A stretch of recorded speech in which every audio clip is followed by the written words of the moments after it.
Bonsoir à tous et bienvenue dans ce 7-8 Sport sur TV78, l'émission à ne pas manquer si vous êtes un amoureux du sport local. C'est parti pour le sommaire. Cyclisme, Michel Callot a été largement réélu président de la Fédération française de cyclisme. L'élection s'est tenue ce samedi au Vélodrome national de Saint-Quentin en Yvelines. Nous étions sur place. Cyclisme encore, ce dimanche, le Paris-Nice partira pour la 12e année consécutive depuis les Yvelines. Cette année, c'est la ville de Saint-Cyr-l'École qui accueillera l'événement. Le peloton passera le lendemain par Oinville-sur-Moncian. Plus d'informations dans ce magazine. Le golf, coup de projecteur sur le golf de Saint-Germain, l'un des plus beaux parcours d'Europe qui a vu passer des célébrités et des légendes de la discipline. Focus dans ce 7-8 Sport. L'actualité sportive, c'est maintenant sur TV78.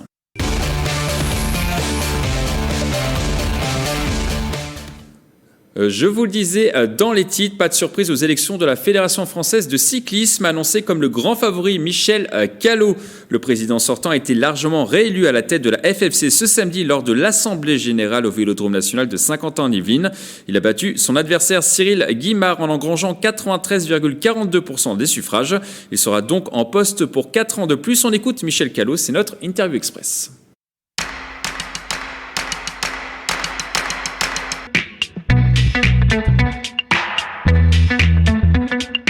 C'est évidemment une immense satisfaction parce que ça a été ces 8 derniers mois très difficiles parce qu'on a quand même été confronté à une campagne particulièrement violente et puis parce qu'en même temps il a fallu gérer comme tout le monde mais cette crise sanitaire.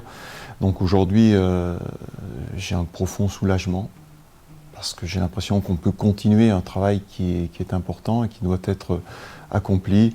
Et puis la portée et l'ampleur du score donne une grande confiance et surtout ça donne l'élan d'être porté par notre base. Il va falloir qu'on regarde comment on va sortir de cette crise et quelles seront les conséquences pour nous, pour notre sport. Et après, c'est 4 années exaltantes, et surtout sur le territoire ici. On va aller vers les Jeux Olympiques de Paris 2024. Il y aura Tokyo quand même cette année, donc sur le plan sportif, très dense. Pour nous, on a vraiment à réussir notre transformation économique et puis presque culturelle de notre fédération au regard de la montée en puissance du vélo dans notre société. Donc les chantiers sont vraiment passionnants et je le qualifierais plutôt comme une Olympiade où il ne faut pas manquer la fenêtre de tir, mais où ça va être très stimulant. On a un objectif pour Tokyo, qui était celui de 2020, qu'on maintient en 2021, qui est officiel, qui est un objectif de 6 médailles. C'est un objectif que j'avais fixé au début de la précédente Olympiade, qui est ambitieux, très ambitieux, mais on y va crânement. Sur la liste de Michel Callot, on retrouve notamment un Yvelinois, un habitué de cette émission, Jean-Michel Richefort du club de Vélizy 78, qui sera dans le collège loisirs du Conseil fédéral. On continue à parler cyclisme. Ce dimanche, le département des Yvelines accueillera pour la 12e année consécutive le Paris-Nice. Cette année, le départ sera donné depuis Saint-Cyr-l'École. Le lendemain, c'est la petite commune de Oinville-sur-Moncian qui accueillera le peloton. Avec nous en plateau, Alexandre Joly, vice-président délégué au sport au département des Yvelines. Bonsoir. Bonsoir. Alors, est-ce que tout est prêt pour accueillir l'épreuve ce dimanche ? Non seulement c'est prêt, en même temps c'est un honneur et puis on commence à avoir l'habitude. Néanmoins, il faut effectivement à chaque fois remettre l'ouvrage sur le métier pour qu'il n'y ait aucun problème, notamment cette année avec la Covid. Ça sera donc dans des conditions particulières. Oui, justement, ça sera des conditions particulières cette année. Est-ce que vous êtes inquiet ou est-ce que tout est prêt, tout est bien rodé ? Je crois que ce type d'opération, il faut mieux avoir une petite pointe, pas d'appréhension, mais en termes de préparation, oui, tout est fait. Les équipes du département, les villes qui nous accueillent, les services des communes qui nous accueillent, épaulés par le service du département, ont maintenant, je le disais, l'habitude et c'est rodé. D'autant que les équipes d'ASO sont très faciles à travailler, c'est-à-dire qu'ils sont à la fois très professionnels et puis en même temps toujours à l'écoute. Donc pas d'inquiétude particulière, mais être vigilant jusqu'à la fin de l'épreuve, bien sûr. Est-ce que c'est un challenge peut-être supplémentaire cette année de l'organiser, comparé aux autres années ? On l'a dit, ça fait 12 années consécutives. Pendant 10 années, on va dire, ça s'est bien passé. L'année dernière, c'était un peu plus compliqué avec le Covid-19 qui est arrivé en France. Cette année, forcément, ça sera une nouvelle fois particulier. C'est un challenge de l'organiser. C'est un challenge, oui, mais nous sommes dans ce département qui est terre d'excellence et qui se veut terre d'excellence pour le vélo. J'allais dire, c'est vraiment dans les moments difficiles qu'on voit les vrais amis. Et ce département est véritablement un ami du vélo et du cyclisme. C'est un département avec plus de 400 000 licenciés. Je pense qu'une personne sur deux fait du vélo dans ce département. Et puis en même temps, les autres années, la foule pouvait venir de façon plus importante admirer les compétiteurs. Il restera quand même une très belle couverture télévision qui nous fera découvrir notre patrimoine, notre département et qui mettra en valeur ce sport que l'on aime tant. Alors on va revenir sur ce départ depuis Saint-Cyr-l'École pour une étape de 166 km qui passera notamment par Ben, la côte de Senlis et Versailles. On partira d'une commune historique du département dans un Paris-Nice. C'est l'occasion de montrer le patrimoine, c'est ça, vous le disiez à l'instant? Exactement. C'est l'occasion de montrer le patrimoine. C'est l'occasion de montrer que ce département, à 80%, a une qualité de vie extraordinaire. Enfin, la qualité de vie sur l'ensemble du département, mais à 80%, ce sont des zones rurales, des zones forestières, et puis 850 km d'aménagement cycliste. Donc, et c'est un département qui est un endroit stratégique. C'est-à-dire tout ce qui a été fait autour du vélo ces dernières années, puisque quand on parle de vélo dans les Yvelines, on parle aussi de Jeux Olympiques, on parle de Saint-Quentin, du Vélodrome, et puis on parle du vélo avec, je viens de le dire, les pistes cyclables et les ouvrages d'art qui sont mis en place par le département pour madame et monsieur tout le monde. Alors le lendemain, c'est la petite commune de Ouinville-sur-Moncian qui accueillera l'épreuve pour une étape de 188 km en direction du Loiret. Il y a seulement 1000 habitants dans cette commune de Ouinville-sur-Moncian. C'est une volonté du département de mettre en avant ces petites communes. C'est un petit peu une tradition. Chaque année, il y a une grosse commune et une petite commune. C'est la volonté du département de vouloir mettre en avant ces petites communes. Je crois que ce département est fait de zones urbaines, de zones réputées, un patrimoine très riche, que ce soit, bien sûr, tout le monde pense à Versailles, mais il y a tellement de petits bijoux dans ce département, c'est l'occasion de le mettre en valeur. Donc, effectivement, cette alternance est tout à fait justifiée. Et puis, en même temps, il y a des raisons, alors vous l'avez dit, sociologiques, c'est-à-dire il n'y en a pas que pour les grandes villes, le département est fait aussi, donc on est dans ce département et on s'approprie la course, ou alors les habitants s'approprient la course. Et puis en même temps, il y a un petit détail technique, c'est qu'en général, le départ de la première étape se fait plus au sud du département, ce qui tombe bien, puisqu'on arrive dans les zones rurales, parce que ça nous rapproche quand même de Nice. Alors comment ça se passe pour accueillir une épreuve du Paris-Nice? On se rapproche de vous, du département? Alors oui, c'est ça. C'est-à-dire qu'il y a des demandes qui sont faites auprès du président Bédier. Et puis, il y a beaucoup de candidats, justement. Le problème n'est pas de trouver des candidats. Je crois que c'est une fête. Vous savez, le vélo et la compétition, quoi qu'on en dise, c'est un excellent vecteur de communication. Et puis, en même temps, c'est quelque chose de très populaire dans le bon sens du terme. Je crois que font du vélo un certain nombre de vos collègues journalistes, y compris renommés, qu'un chef d'entreprise, que quelqu'un qui sort du travail. Je crois que le vélo et la course à pied sont les deux sports accessibles pour tout le monde. Donc on vient vous voir, c'est bien ça. On écrit au président du conseil départemental, pour être très clair. Alors, mais en général, comme les élus qui défendent leur canton discutent avec le président, les maires vont voir leurs conseillers départementaux, mais effectivement, la décision se prend avec Pierre Bédier. Et la direction ASO a quand même son mot à dire en termes techniques pour savoir la faisabilité, ce qui est plus compliqué quand c'est le départ d'une étape du Tour de France. Alors ce partenariat Yvelines ASO Paris-Nice, du coup, va durer au minimum jusqu'en 2025. Vous ne lâchez pas le Paris-Nice, on est d'accord? On ne lâche pas plus. Écoutez, tant qu'on gagne, on joue.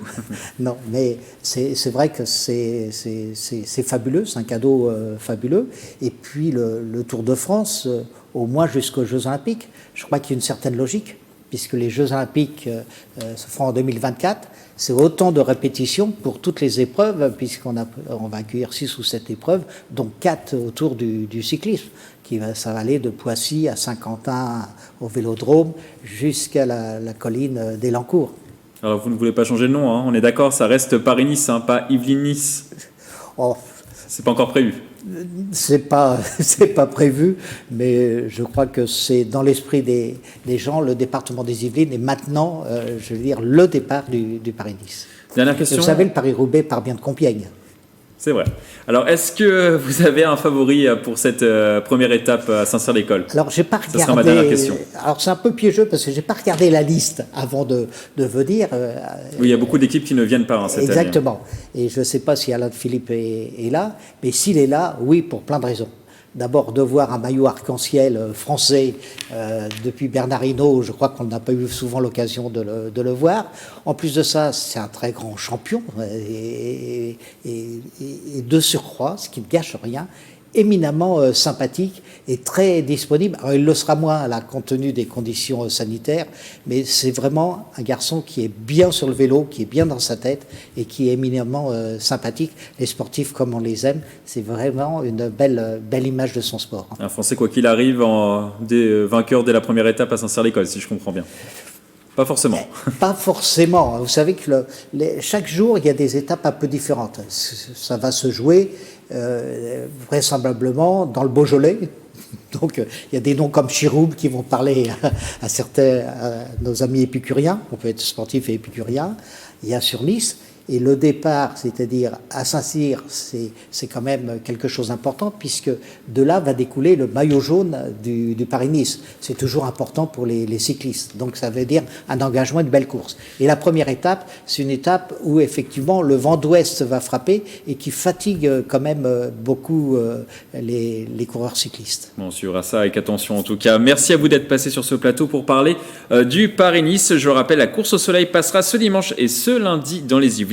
Le départ sera donné depuis à Saint-Cyr-l'École. Merci à vous. On va maintenant parler rugby. La décision est tombée vendredi dernier. La Fédération française, à l'issue de son bureau fédéral, a annoncé l'arrêt des saisons amateurs 2020-2021 en raison de la situation sanitaire en France et un calendrier impossible à tenir. La FFR a notamment décidé de figer les montées et les descentes pour tous les niveaux sauf dérogation obtenue du ministère en charge des sports. Ce sera donc une saison blanche pour tous les clubs yvelinois. La reprise de la pratique sportive à l'entraînement pourrait quant à elle être envisagée dans les prochaines semaines. En football, il se souviendra de ce samedi 27 février. Pendant longtemps, l'Yvelinois Édouard Michu a joué ses premières minutes chez les professionnels avec le Paris Saint-Germain. Le joueur de 17 ans est entré en jeu à la 88e minute lors de la victoire du PSG face à Dijon, 4-0. Il a remplacé Danilo Pereira blessé. Ce milieu de terrain yvelinois est passé par les clubs du Chesnay et de Versailles avant d'intégrer le Paris Saint-Germain. On devrait le revoir sous les couleurs du club de la capitale. Il a signé un contrat professionnel jusqu'en 2023. Ce week-end, les températures étaient au-dessus des normales de saison avec de beaux rayons de soleil, l'occasion pour certains de faire du sport en extérieur. Au tennis club de plaisir, les cours extérieurs, les seuls autorisés à cause du contexte sanitaire, étaient tous réservés. Un montage de Romain Ruspini.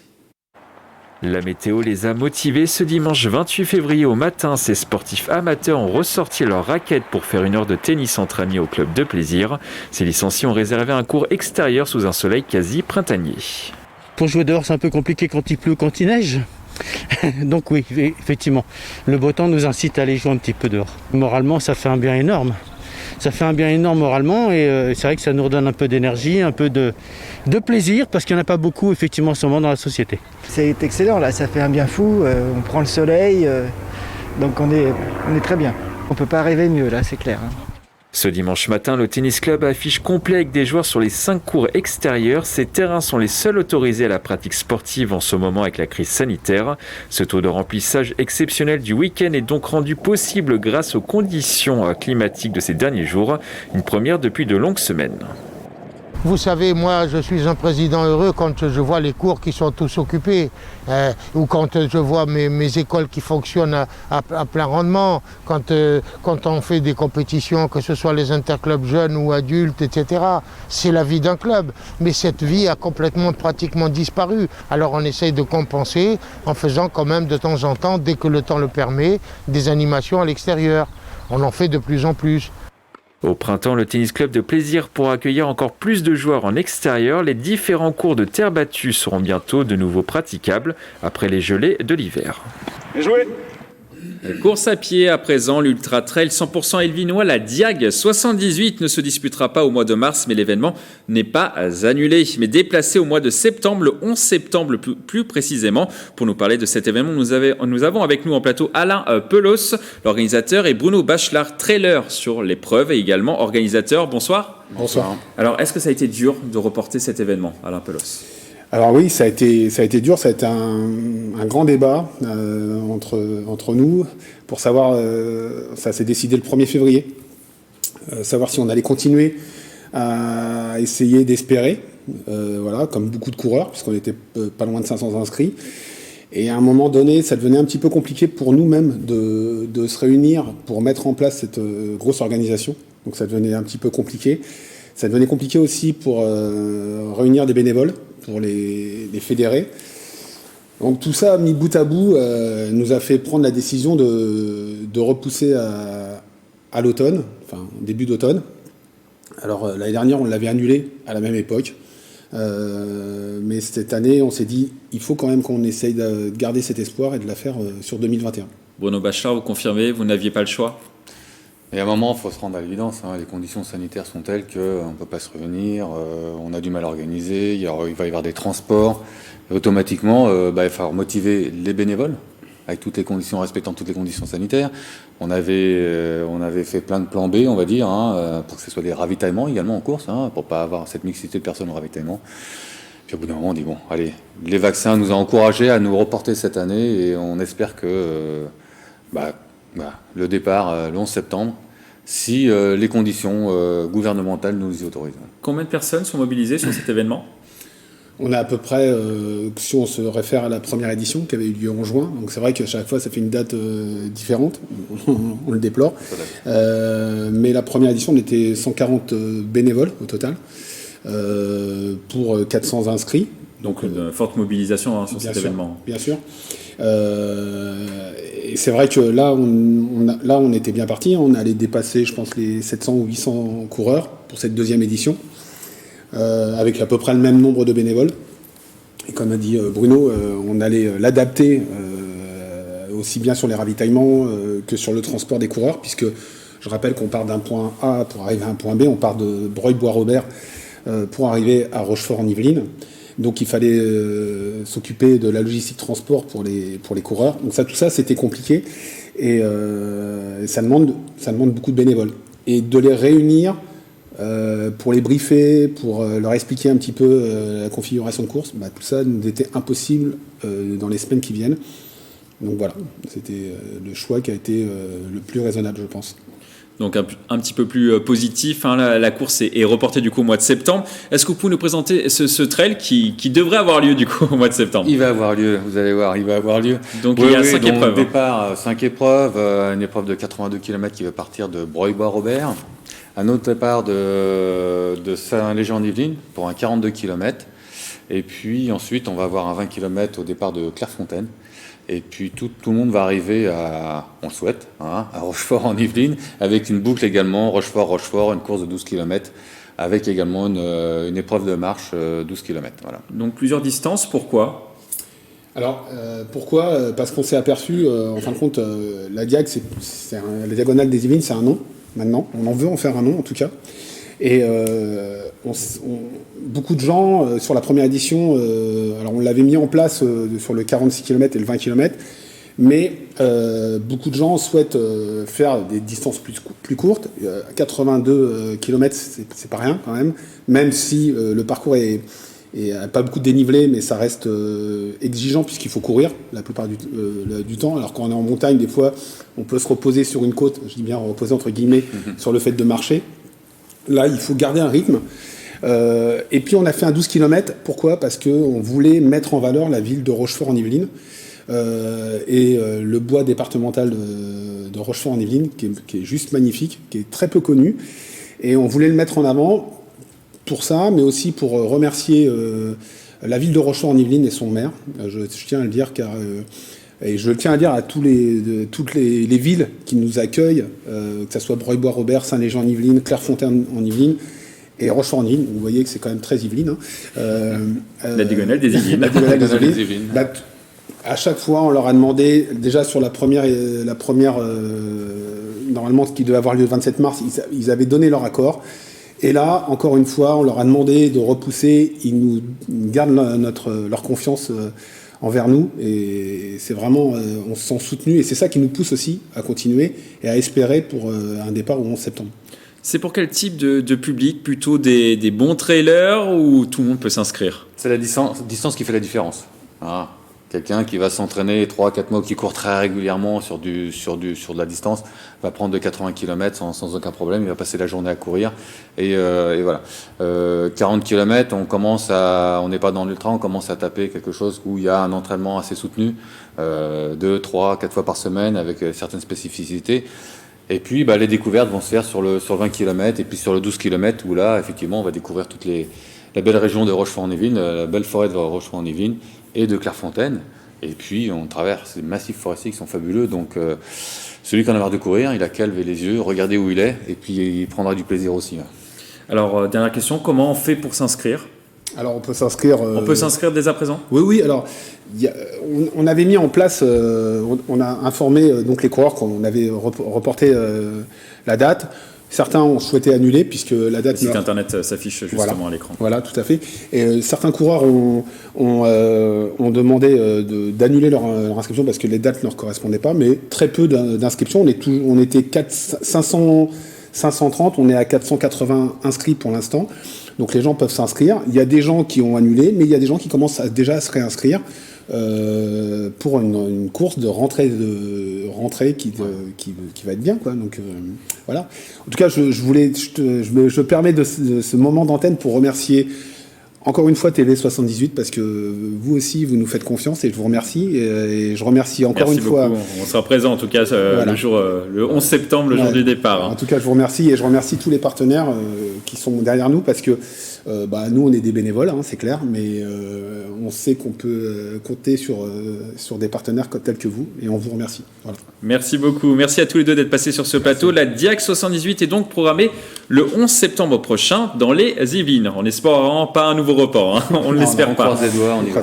On va maintenant prendre la direction de Saint-Germain-en-Laye. La ville abrite un golf d'exception, le golf de Saint-Germain, un club au passé prestigieux qui a vu de grandes compétitions organisées sur ses terres. Plusieurs personnalités ont également tapé quelques balles sur les greens, un montage de Rémi Lefebvre.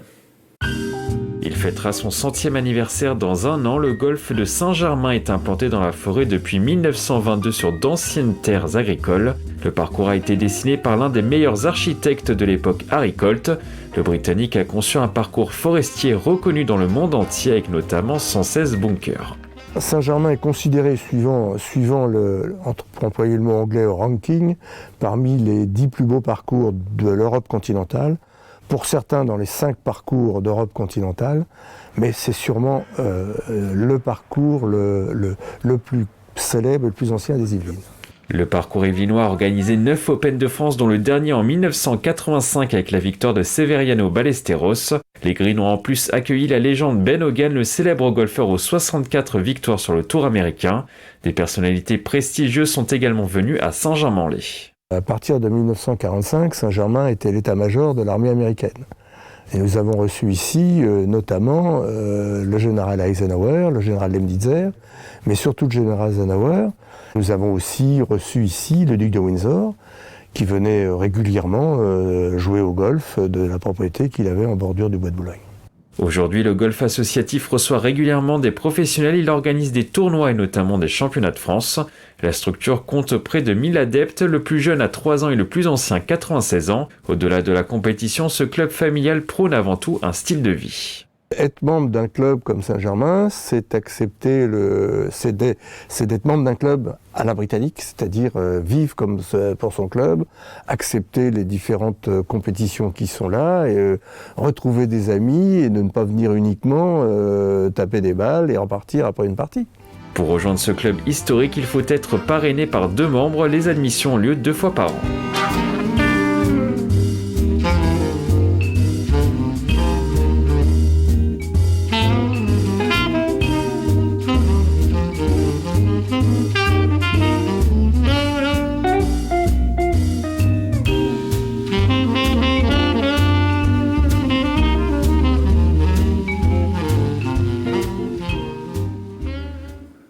On termine par une information golf. La légende Tiger Woods a été victime d'un accident de la route la semaine dernière en Californie. Le Tigre s'en sort avec de multiples fractures à la jambe. Le golfeur de 45 ans devrait tout de même pouvoir reprendre la compétition dans les prochains mois. L'Américain est venu 2 fois dans les Yvelines en 1994 lors des championnats du monde amateur et lors de la Ryder Cup en 2018. Les 2 compétitions ont été organisées au Golf National de Saint-Quentin en Yvelines. On espère le revoir une 3e fois dans le 78. Il pourrait participer au JO de 2024 à Paris s'il arrive à se remettre de son accident.